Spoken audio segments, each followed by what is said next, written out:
Welcome to Chaun TV. Delighted to be joined by Chaun from MUJI. So welcome, how are you? Yeah, very good, thank you. I'm delighted to join this conversation as well. So tell me a little bit about yourself, who you are, what you do, and then about MUJI. Yeah, sure. So I'm Chuan, head of ecom at MUJI Europe. So I've been with MUJI for about 3 years. And before MUJI, I was at a number of global fashion brands. Lacoste, Ralph Lauren, Decca's brands, which include UGG Australia, which is the biggest, and also with the designer brand Alexa Chaun. I worked in consulting also for ecom for a couple of years. Also a little bit about MUJI. So MUJI was founded in Japan in 1980, and the brand MUJI stands for No Brands, Quality Goods. The vision was to offer thoughtfully designed products that reflecting a balance between good quality and necessity. And today we offer a wide range of products from fashion, furniture, and homeware, including food as well.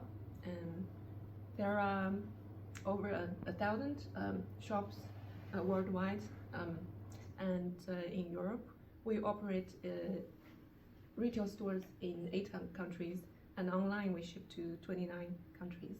Wow. So we're here at the BigCommerce Day today, and I do want to speak about BigCommerce. But first of all, you told me that you've been looking at a transformation project for the ecom side. What's that involved? What are your aims?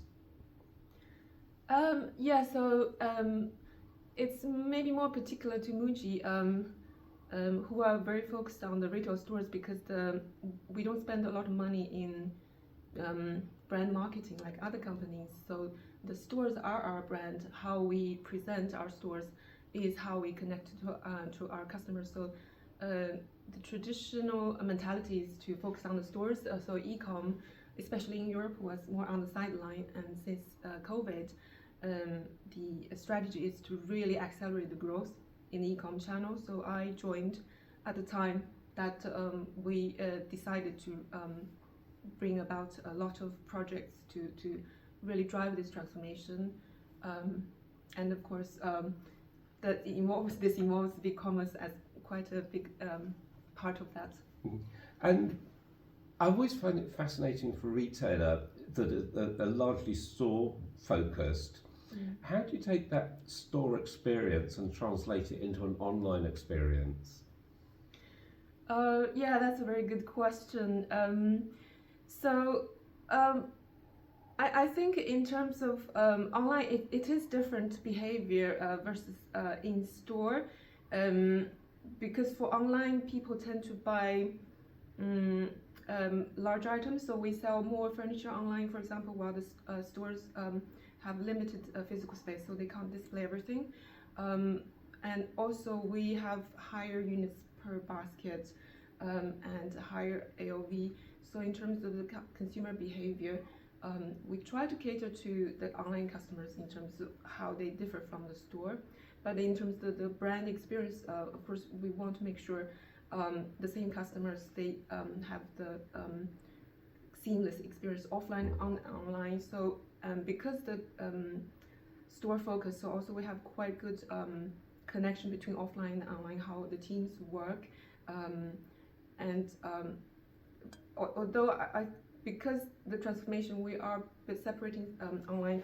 So we used to offer kind of returning store, and also You don't want that for big bits of furniture.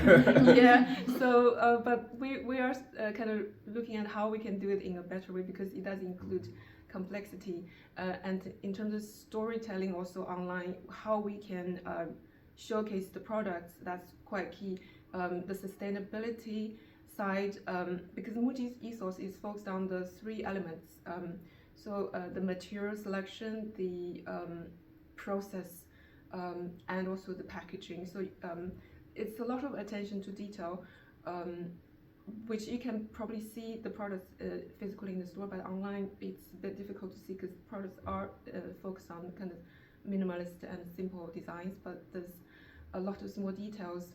So we have to focus on telling this kind of brand story. So for example, our hangers are made of cardboard, so we don't want to have plastic packaging. Our manufacturing process also is to design the cut of the material in the best way, so it leaves minimum scrap materials, and also we use scrap materials, and there's a kind of whole plethora of methods in terms of what we use to in the product design. So yeah, the storytelling is very important. I guess it must be especially important when in the past you relied on the stores for the brand experience rather than heavily advertising, and suddenly when you're online, I may even have landed on a product page rather than the home page. So you've got to, how do you tell that story on the single page that conveys the brand experience? Yeah, so video is something we use, and the rich content with imagery and also text. We try to add more into the, not just kind of home page or rich content landing page, but also on the product detail page. And also in some special function we design, for example, the bed configurator. So a lot of our products are modular in terms of the platform bed. You can add the legs and the headboard. The legs have different heights, so you can fit different under bed. So you have a low bed or a high bed. So there's a lot of choices how you combine the products. Same with the modular sofa, but even our stationery, we have the cover and the inserts or different plastic pockets, so you can combine products in lots of different ways. Same with a lot of household items. Even the bin, it can come with different lids, opens on the side or window, or comes with wheels. So we need to explain how people can combine those products. Yeah, that's the task. And that's a task in itself, but also moving back to BigCommerce, I know that you've got multiple BigCommerce stores across Europe, obviously different countries, different languages. And I'm fascinated to know why you chose BigCommerce and how it helped with multiple country sites, but also how did you build the configurator for the beds, the bins and everything else, and even the stationery into BigCommerce? Yeah, so we know we have to move away from our old platform, which was in-house built by our IT team that during the past 20 years. It's highly customizable, but of course it's not comparable to the market level solution. We had quite a lot of problems with it, and we were in the market to look for another platform. And then the criteria we have is, of course, we want to offer the best in-class design and user experience. We want it to be kind of plug and play, possible to add new functions quickly and without spending a lot of money to add to develop those functions. We would like it to be future-proof, so it's modular. If we can replace part of the system easily and upgrade it without changing the whole system, so the composable part is quite attractive. We have a small team, so in terms of efficiency, how we can manage so many websites and the complexity in trading in different European countries with a small team. So the efficiency very important, and finally the total cost ownership.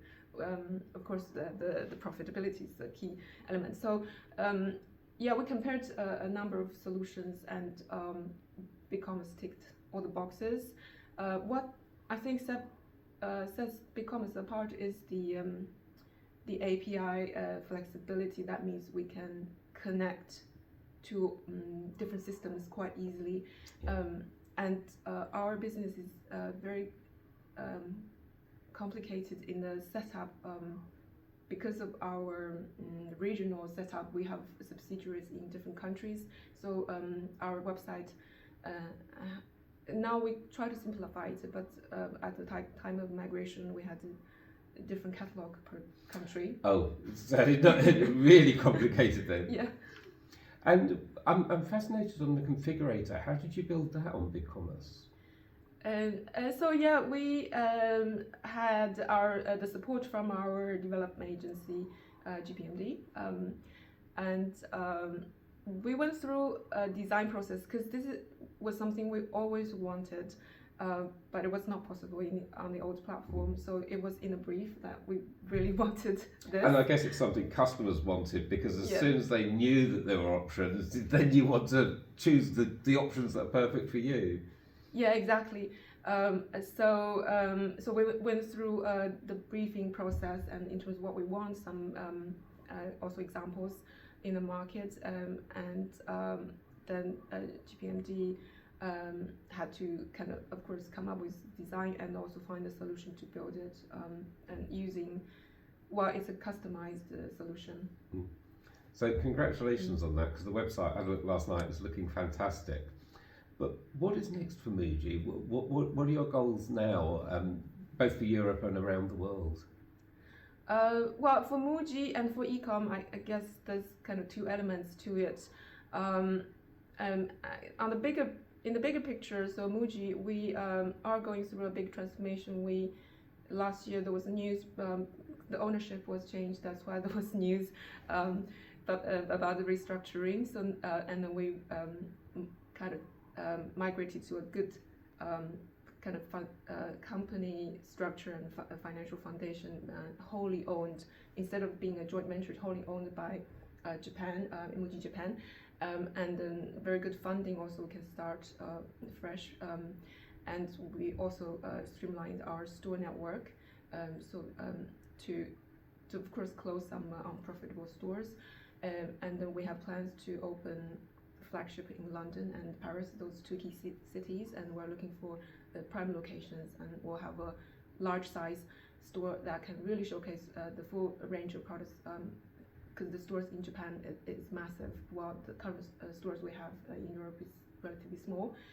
So that's kind of the company also, of course, very high growth targets.